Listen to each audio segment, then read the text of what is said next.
I think the main perspective, at least that I've heard, is that Christianity, or religion in general, traditional religion, is a competing ideology.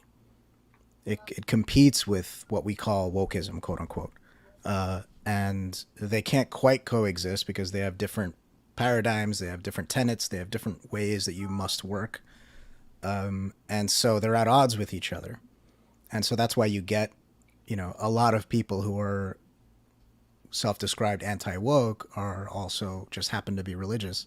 They've already got their own paradigm Right. that they're working under, and there's a conflict there. So there's that. And then there's all the people who are secular, all the people who are not believers, and they oppose this thing we call wokeness for a variety of other reasons. And they feel sort of unmoored by the fact that they don't have necessarily a competing ideology the way that Christianity is, right? So, I mean, Christianity seems to be the main one that people have been putting forth. So we'll just stick to that just for the sake of argument. Mm-hmm. But yeah, non-believers, atheists in general, I mean, that's the thing. I'm an atheist by definition, right? I do not believe in any god or gods. That's what that means. But that's it. That's all you know about me with that label, as far as I'm concerned. Right. You don't know anything about my politics. You don't know anything about my day-to-day, behavior. You don't know anything about my ethical code. You don't know anything about even, my views on any kind of spirituality, right? All you know is I've elected to, or I've been unconvinced, unpersuaded by Right. arguments that there is some supernatural deity. That's it. And I think the that plenty problem, of our, myself included here, and plenty of our friends and colleagues, I don't mm-hmm, think really many of us have ever made the claim that atheism is a belief system. yeah, right, Atheism in and of itself is some kind of alternative. We've always held that view. mm-hmm, We've never claimed otherwise. But mm-hmm, now all of a sudden, we are making that argument as if we were always proclaiming that atheism was some kind of solution to that. I think right, right, atheism is a fantastic conclusion to opposing any kind of supernatural dogma. And I would even argue woke dogma, because you could trace it to religion. And we've been getting a few more people in our ranks from the anti-woke community.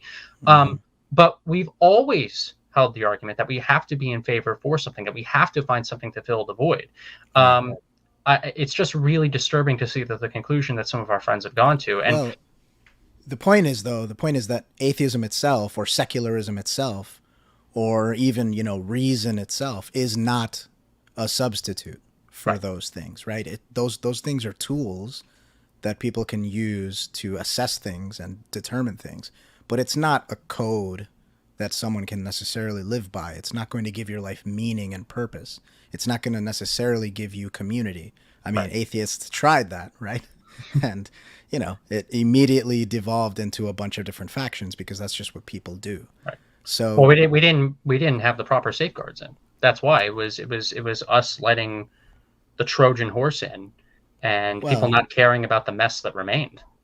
I think if to be charitable to people making this argument, I think that the so-called God-shaped hole exists, right? If you strip people, and I know this because I've watched people slowly work their way out of their belief, right? And I was one of those people. I grew up believing. I was raised Catholic, and I had to work my way through that whole thing and get to this point. There's a feeling of loss. There's a feeling of, well, what's the point? There's a feeling of, my friends are not my friends anymore. In some extreme cases, like I can't speak to my family anymore. There is that kind of stuff, and atheism can't really replace that. Mhm. And so we were left with this conundrum. Okay, well, what do I do now? How do I find meaning and purpose? Yeah, And that's a tough question.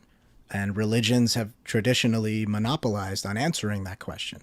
That doesn't mean that they gave good answers. That just means that they exactly. gave answers and they were the Just only because an ones. answer exists doesn't mean you automatically have to pick that. Right. And so It's the thesis of the essay that you referenced is that the argument people make is, well, look what happens when you leave this God-shaped hole. People are going to fill it with other things, and they filled it with these political ideologies, and look how horrible that is. So let's just go back because let's that just go was back to better. the other dogma, because that's not so Right. bad. It's Yeah, not and like I we yeah. all left that for a reason. Right. I think it's a short memory.